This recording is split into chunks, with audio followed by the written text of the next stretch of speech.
मैं हूं वर्तिका त्यागी और आप देख रहे हैं हमारा चैनल आर पॉलिटिशियन। और आज हम बात करेंगे पिनाराई विजयन की। पिनाराई विजयन भारत में एक प्रसिद्ध राजनेता है जो अपनी दूरदर्शी दृष्टिकोण और सक्षम नेतृत्व के लिए प्रसिद्ध है। केरल के मुख्यमंत्री के रूप में उनके कार्यकाल के दौरान केरल वासियों के जीवन को और बेहतर बनाने के उद्देश्य से कुछ साहसिक पहल और सुधार लागू किए गए। आज हम उन्हीं के बारे में बात करेंगे। पिनाराई विजयन केरल के वर्तमान मुख्यमंत्री हैं और भारतीय कम्युनिस्ट पार्टी यानी मार्क्सवादी के पोलित ब्यूरो के सदस्य भी है। पिनाराई विजयन का जन्म 24 मई 1945 ईस्वी को केरल के कन्नूर जिले में एक बेहद ही गरीब हिंदू परिवार में हुआ था। ये अपने 14 भाई बहनों में सबसे छोटे थे। क्योंकि इनके घर की आर्थिक स्थिति कुछ ज्यादा अच्छी नहीं थी, तो इन्होंने स्कूली शिक्षा खत्म करने के बाद अपने परिवार को आर्थिक रूप से सहायता करने के लिए कुछ समय तक हथकरघा बनाने वाली फैक्ट्री में भी काम किया। इसके बाद 12वीं की पढ़ाई इन्होंने गवर्नमेंट ब्रानर कॉलेज थैलीसेरी से की। इन्होंने अपनी स्नातक की पढ़ाई भी इसी कॉलेज से अर्थशास्त्र विषय में पूरी की। इनकी पत्नी का नाम कमला विजयन है, जो कि एक सेना निवृत्ति शिक्षिका है। राजनीति में इनकी दिलचस्पी कॉलेज के दिनों में ही बढ़ने लगी थी। ये छात्र नेता हुआ करते थे।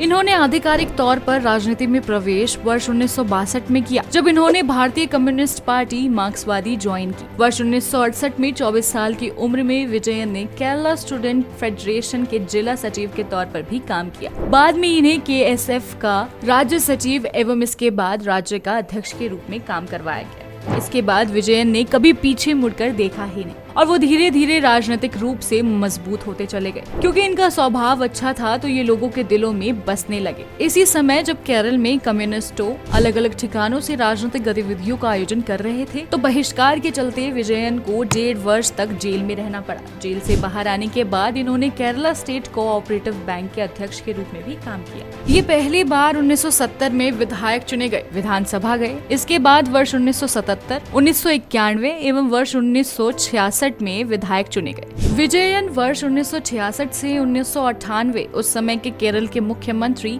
E.K. नयनर के मंत्रिमंडल में बिजली एवं सहकारिता मंत्री बनाए गए। बाद में वर्ष 1998 में विजयन भारतीय कम्युनिस्ट पार्टी यानी मार्क्सवादी के राज्य सचिव बने। इसके बाद विजयन को वर्ष 2002 में CPI के पोलित ब्यूरो के लिए चुना गया। एक दूसरे के धुर विरोधी कहे जाने वाले पिनाराई विजयन एवं VS अच्युतानंद को 26 मई 2007 को CPI ने एक दूसरे पर सार्वजनिक टिप्पणी करने एवं पार्टी के नियमों का उल्लंघन करने पर दोनों को ही पोलित ब्यूरो से निलंबित कर दिया गया। हालांकि बाद में पिनाराई विजयन को पोलित ब्यूरो के सदस्य के रूप में बहाल कर दिया गया। उनका नवा केरल मिशन, जिसने राज्य को एक आधुनिक, स्वच्छ और स्वस्थ समाज बनाने की मांग की, उनकी पहली परियोजनाओं में से एक था। इस पहल के तहत कई पहले शुरू की गई, जिसमें अद्रगम परियोजना शामिल है, जो राज्य की स्वास्थ्य देखभाल प्रणाली को बढ़ाने की मांग करती है, और लाइफ मिशन, जो बेघरों को घर देने की मांग करती है। उनके प्रशासन की हरिता केरलम परियोजना, जिसमें केरल को एक हरित राज्य में बदलने की मांग की, एक और महत्वपूर्ण प्रयास था। परियोजनाओं का मुख्य उद्देश्य जैविक खेती को प्रोत्साहित करना, पेड़ लगाना और प्लास्टिक कचरे को कम करना था। पिनाराई विजयन सामाजिक न्याय के भी दृढ़ समर्थक रहे हैं। उन्होंने वंचित समूहों को अधिक शक्ति देने के लिए कई कानूनों को लागू करवाया। महिलाओं को सशक्त बनाने के लिए उनकी सरकार ने कुटुम्बश्री कार्यक्रम की शुरुआत की, जिसमें उन्हें प्रशिक्षण और रोजगार की संभावनाएं प्रदान की गई। महिलाओं को सशक्त बनाने के लिए भारत में इस प्रयास के लिए एक रोल मॉडल के रूप में इस पहल की प्रशंसा की गई।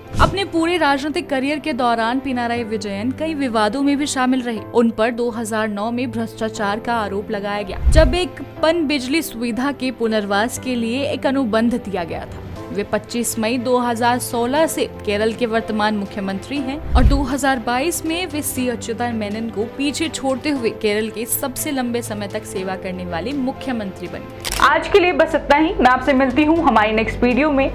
भारत के विभिन्न राजनेताओं के बारे में जानने के लिए देखते रहिए हमारा चैनल और वीडियो को लाइक करें, ज्यादा से ज्यादा शेयर करें, चैनल को सब्सक्राइब करना ना भूलें।